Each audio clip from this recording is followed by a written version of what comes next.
Hello hi welcome back to gold channel. இன்றைக்கி November 13ஆம் தேதி. இப்போது நிலவரம் எப்படி இருக்குது, நாளை தங்கம் விலை அதிகரிப்பதற்கான வாய்ப்புகள் இருக்குதா, விலை குறைய வாய்ப்புகள் இருக்குதா அப்படிங்கிறத பற்றி பார்த்துடலாம். ஸோ அதுக்கு முன்னாடி இன்றைக்கி தங்கம் விலை வந்து 2 தடவை அதிகரிச்சிருந்துச்சு. காலையில் 200 ரூபா, ஈவினிங் வந்து 100 ரூபா. ஒரே நாளில் ஒரு கிராமுக்கு 300 ரூபாய் விலை அதிகரித்து 11,900 ரூபாய்க்கு விற்பனை ஆகிட்டு வருது. ஒரு சவரனுக்கு 2,400 ரூபாய் விலை அதிகரித்து 95,200 ரூபாய்க்கு ஒரு சவரன் ஆபரண தங்கம் விற்பனை ஆகிட்டு வருது. அதுக்கடுத்து வெள்ளியோட விலையுமே ஒரே நாளில் நமக்கு 10 ரூபாய் அதிகரித்து 183 ரூபாய்க்கு ஒரு கிராம் வெள்ளி விற்பனை ஆகிட்டு வருது. ஸோ தங்கம் மற்றும் வெள்ளி இரண்டுமே வந்து இன்றைக்கி கணிசமான அளவில் இருமுறை வந்து அதிகரிச்சிருந்துச்சு.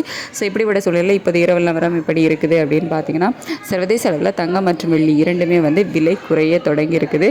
US டாலருக்கு நிகரான இந்திய ரூபாயோட மதிப்பு வந்து 88.71 பைசா அந்த ரேஞ்சில் தான் இருக்குது. ஸோ அதில் வந்து பெருசாக எந்த ஒரு மாற்றமும் இல்லாமல் தான் வந்து இருக்குது. ஆனால் சர்வதேச அளவில் தங்கம் மற்றும் வெள்ளி இரண்டோட விலையுமே வந்து குறைய தொடங்கியிருக்கு. மார்க்கெட்டை பொறுத்த வரைக்கும் நம்ம வந்து கன்ஃபார்மாக இப்படி தான் போகும் அப்படின்னு சொல்ல முடியாது. எப்போ வேணாலும் அப்பில் போகும், திருப்பி மறுபடியும் வந்து குறைய தொடங்கும். ஸோ இந்த மாதிரி தான் வந்து மாறி மாறி இருந்துகிட்ருக்கோம். இப்போ வந்துட்டு தங்கம் மற்றும் வெள்ளி இரண்டோட விலையுமே வந்து குறைய தொடங்கி இருக்குது. ஸோ தங்கம் வந்து எவ்வளோ ரூபா வரைக்கும் விலை குறையலாம் அப்படின்னா, ஒரு கிராமுக்கு ஒரு 40 ரூபாயிலிருந்து 80 ரூபாய் வரைக்குமே விலை குறைவதற்கான வாய்ப்புகள் வந்து இப்போதைய நிலவரப்படி இருக்குது. அதுக்கடுத்து வெள்ளியோட விலையுமே ஒரு கிராமுக்கு ஒரு 2 ரூபா 3 ரூபாயிலிருந்து ஒரு 6 ரூபாய் வரைக்கும் குறைவதற்கான வாய்ப்புகள் வந்து இப்போதைய நிலவரப்படி இருக்குது. ஸோ இப்போ வந்து தங்கம் மற்றும் வெள்ளி இரண்டோட ஸ்டேட்டஸுமே வந்து விலை குறைஞ்சி தான் வந்து காணப்படுது. இதே ஸ்டேட்டஸ் கண்டினியூ ஆச்சுது அப்படின்னா நாளைக்கு ரெண்டுமே விலை குறைவதை வந்து நம்ம பார்க்கலாம். ஸோ அதை வந்து நம்ம வெயிட் பண்ணி தான் பார்க்கணும். இப்போதைய நிலவரப்படி ரெண்டுமே விலை இறக்கத்தில் தான் இருக்குது. இதே ஸ்டேட்டஸ் கண்டினியூ ஆகுதா இல்லையா அப்படிங்கிறத காலையில் பார்த்துட்டு உங்களுக்கு காலையில் உள்ள வீடியோவில் வந்து தெரியப்படுத்துகிறேன். Thank you so much.